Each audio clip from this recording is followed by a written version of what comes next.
Kali ini saya akan membahas isi laporan From Past to Present Israel-Palestinian Conflict karya Burak El-Mali yang diterbitkan oleh TRT World Research Center. Laporan ini menjelaskan secara komprehensif tentang bagaimana konflik antara Israel dan Palestina bermula, berkembang, dan bertahan hingga sekarang. Konflik ini bukan hanya persoalan agama, tapi juga sejarah panjang kolonialisme, perebutan tanah, dan pertarungan narasi antara dua bangsa yang sama-sama merasa memiliki hak atas wilayah yang sama.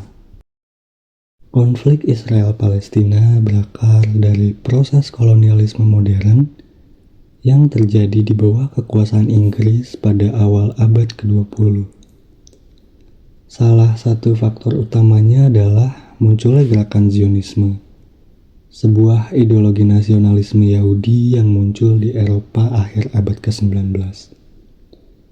Zionisme digagas oleh Theodor Herzl yang berkeyakinan bahwa bangsa Yahudi membutuhkan negara sendiri untuk menghindari diskriminasi yang mereka alami di Eropa.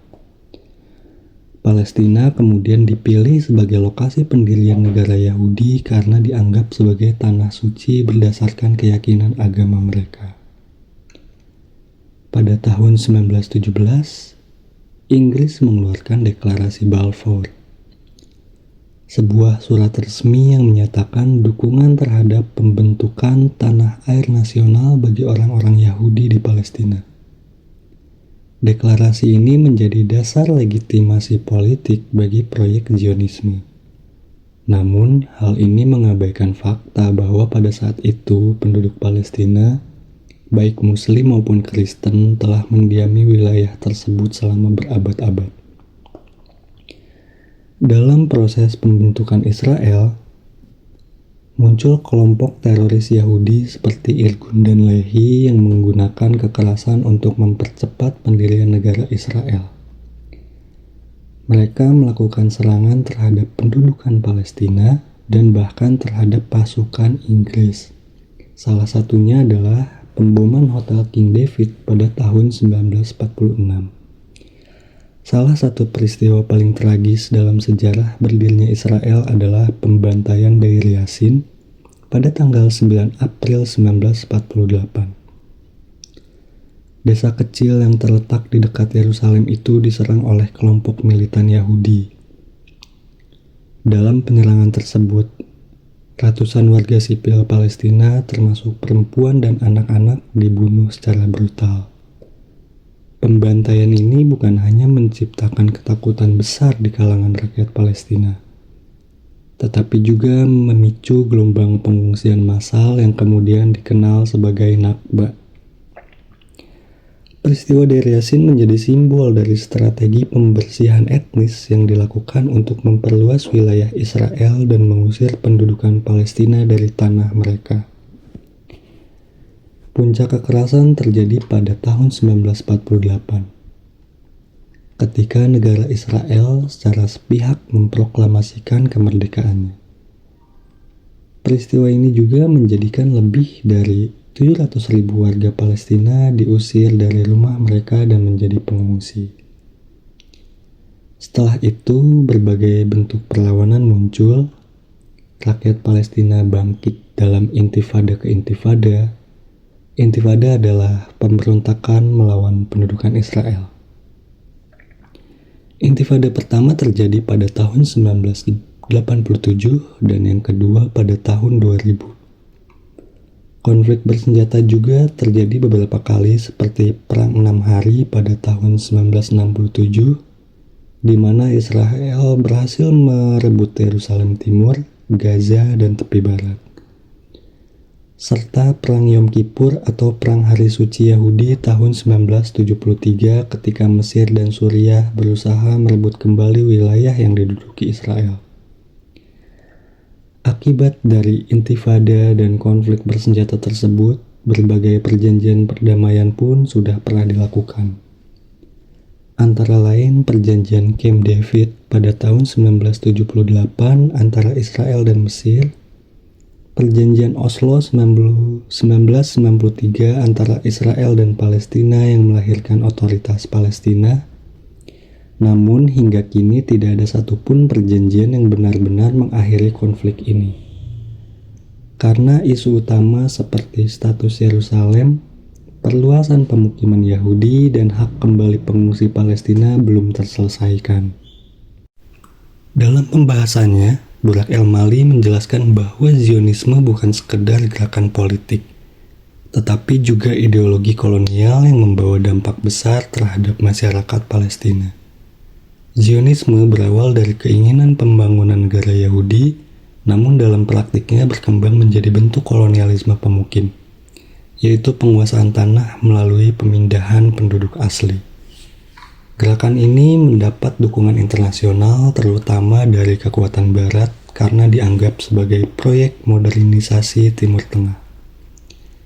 Namun bagi rakyat Palestina, Zionisme berarti kehilangan tanah, identitas, dan hak untuk menentukan nasibnya sendiri. Oleh karena itu, Zionisme bukan hanya isu teologis, melainkan juga persoalan politik, ekonomi, dan kemanusiaan. Salah satu bagian penting dari laporan ini adalah tentang perang narasi antara Israel dan Palestina. Dari sisi Palestina, mereka menegaskan bahwa mereka adalah penduduk asli yang telah mendiami tanah tersebut selama berabad-abad. Bagi mereka, konflik ini adalah bentuk penjajahan modern di mana kekuatan kolonial mengusir masyarakat pribumi untuk memberikan ruang bagi negara baru. Narasi ini menekankan penderitaan, pengusiran, dan perlawanan terhadap pendudukan yang melanggar hukum internasional. Sementara dari sisi Israel, narasi yang dibangun bersumber pada klaim sejarah dan religius. Mereka meyakini bahwa tanah tersebut adalah warisan leluhur mereka yang dijanjikan secara ilahi, serta menekankan kebutuhan akan tempat perlindungan setelah tragedi Holocaust di Eropa. Israel juga mengklaim tindakannya sebagai bentuk pembelaan diri dari ancaman kelompok bersenjata Palestina, terutama Hamas. Dua narasi inilah yang sekarang membentuk pandangan global tentang konflik ini dan menjadi salah satu alasan mengapa perdamaian sejati sulit dicapai. Karena kedua pihak sama-sama menganggap diri mereka memiliki hak moral dan historis atas tanah yang sama. Dalam laporan yang disajikan Burak El-Mali, terlihat bahwa dukungan komunitas internasional terhadap konflik ini sangat tidak seimbang. Negara-negara Barat, terutama Amerika Serikat, secara konsisten mendukung Israel, baik dalam bidang politik, militer, maupun ekonomi. Bantuan militer dari Amerika bahkan menjadi faktor utama yang menjaga dominasi Israel di kawasan. Sementara itu, banyak negara di dunia Arab dan Global South menunjukkan solidaritas terhadap rakyat Palestina, baik melalui bantuan kemanusiaan maupun dukungan diplomatik. Namun, tekanan internasional melalui lembaga seperti PBB seringkali tidak efektif karena veto dari negara-negara besar yang berpihak pada Israel. Laporan ini juga menyoroti bagaimana organisasi internasional, lembaga kemanusiaan, dan masyarakat sipil di berbagai negara mulai bersuara lebih keras menentang pelanggaran hak asasi manusia di Gaza dan tepi barat, terutama setelah serangan besar-besaran Israel pada Oktober 2023. Namun, meskipun simpati terhadap Palestina semakin besar, sistem global yang timpang membuat penegakan hukum internasional terhadap Israel masih sulit dilakukan. Kesimpulannya, laporan ini menggambarkan bahwa konflik Israel-Palestina bukan sekedar pertarungan antara dua bangsa, tetapi cerminan dari ketidakadilan struktural dan kegagalan dunia internasional dalam menegakkan keadilan. Selama pendudukan dan kolonialisme masih terus berlangsung, perdamaian sejati di tanah suci itu hanya akan menjadi wacana, bukan menjadi kenyataan. إله إلا الله